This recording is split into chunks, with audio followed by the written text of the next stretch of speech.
Charisma is often mistaken for a natural gift, but according to communication expert Olivia Fox Cabane, it's a skill that anyone can develop by strengthening 3 essential qualities. Number 1. Presence. Many books and studies recommend giving someone your full attention during a conversation, but attention alone isn't enough. Without good social awareness, intense focus can make you appear uncomfortable rather than engaging. Consider someone who immediately compliments a woman's body in a very personal way, steps into her personal space, and stumbles through his words. Even if his intentions are harmless, the combination of overly intimate comments, poor timing, and nervous delivery can create an awkward impression. Now compare that with television host Craig Ferguson. Although he occasionally stumbles over his words too, he maintains appropriate personal space and delivers playful, indirect compliments instead of making overly personal remarks. His confidence comes less from what he says and more from how he says it. One of Ferguson's strengths is that he doesn't constantly seek approval or overwhelm someone with attention. Instead, he naturally alternates between showing interest and creating a little emotional distance. This balance encourages playful interaction rather than making the conversation feel one-sided. Psychologists describe a similar principle through commodity theory, which suggests that things perceived as scarce often seem more valuable.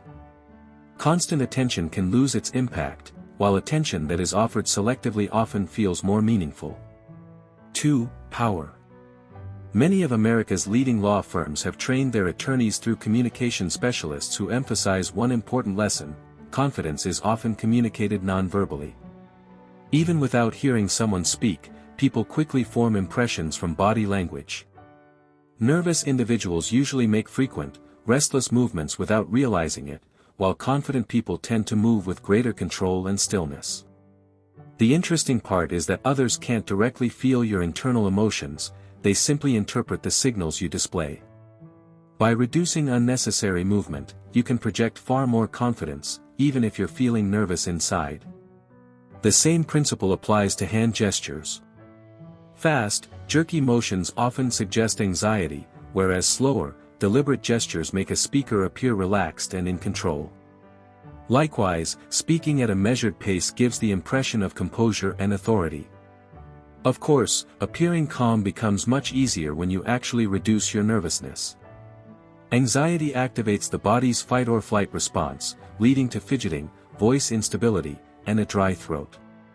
Fortunately, the body also has a natural calming system centered around the vagus nerve, which helps slow the heart rate and reduce stress. Medical professionals have identified several ways to stimulate this response. One method is the Valsalva maneuver, which involves attempting to exhale while keeping both the mouth and nose closed. Although effective, it's not exactly practical during social situations. A more discreet technique is controlled breathing. Taking slower breaths while making each exhale longer than the inhale helps activate the body's relaxation response, allowing you to feel calmer during conversations, presentations, or dates. 3. Warmth.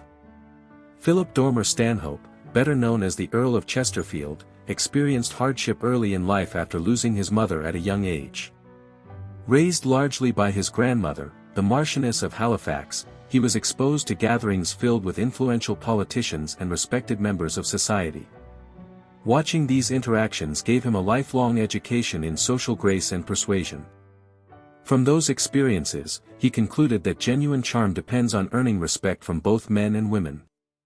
In his view, a man who is respected by other men naturally becomes more attractive to women, while treating women with kindness and consideration also improves how men perceive him. Chesterfield also observed that compliments play an important role in building positive relationships. However, he believed that effective compliments should be thoughtful and sincere rather than ordinary or superficial. Instead of relying on predictable praise, a truly charming person notices qualities that reflect genuine appreciation and individuality.